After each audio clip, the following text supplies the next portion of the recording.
বন্ধুরা, এর আগে দেখাইছিলাম টক ঝাল মিষ্টি আচার, আর আজকে কিন্তু আমি শুধু খালি মিষ্টি আচার তৈরি করছি। আর কিভাবে তৈরি করছি সবাই সাথে থেকে পুরো ভিডিওটা দেখতে থাকো।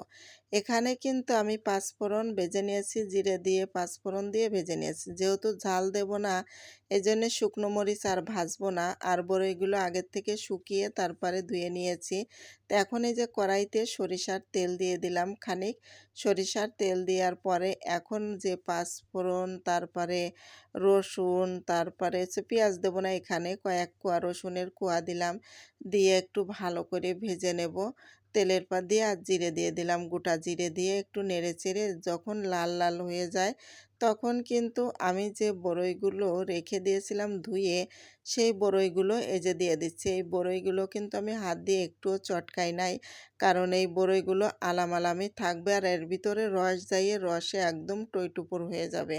আর এক একটা করে গালের ভিতরে দিলে পারা যে অনেক স্বাদ, অনেক মজা লাগে। রসটা গালের ভিতরে যায়, বড়ইটায় চাপা দিলে ফটাৎ করে ওঠে, তারপরে কিন্তু সেই মজা লাগে।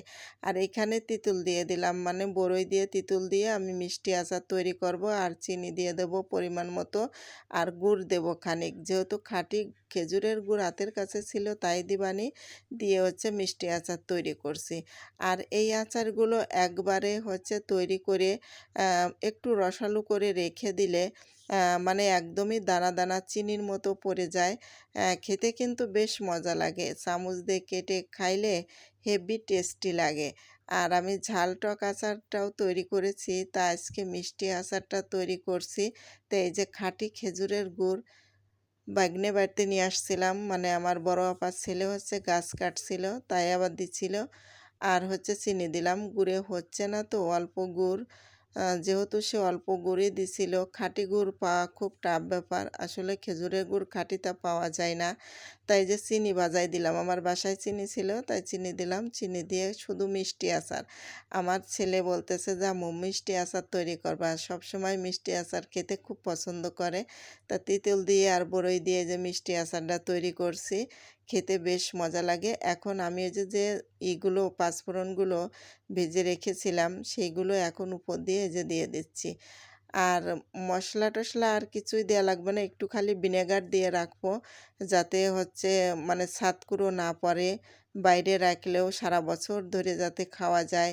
পানি টানি দেওয়া লাগবে না। আর এই যে কয়েকটা ফল দিয়ে দিলাম আর একটু টেস্টি হওয়ার জন্য। এইভাবে এই যে চিনিটা গলে রসালো হয়ে গেছে, হ্যাঁ, রসালো হয়ে গেছে। তারপরে ঠান্ডা করে নেড়েচেড়ে সিদ্ধ করে ঠান্ডা করে তারপরে বয়ামের ভিতরে রেখে দেব। সারা বছর ভরে খাবে, ছেলেমেয়েরা খেয়ে বেড়াবে। আর ওই গাছের বড়ই অপচয় করে লাভ আছে নাকি? খাইতে মন চাইলে বাজার থেকে কিনে এনেও এইভাবে তৈরি করে রেখে দিলে রোদ্দুরের সময় সে বড়োর আচার খেতে কিন্তু বেশ মজা লাগে। নিজের গাছের বড়ই নিজের হাতে তৈরি করলাম, সেই স্বাদ। আরে বন্ধুরা, বাজার থেকে কিনে এনে এভাবে বড়োর আচার তৈরি করে রেখে খাইও, বেশ মজা লাগে। চলে গেলাম, ভালো থাকো।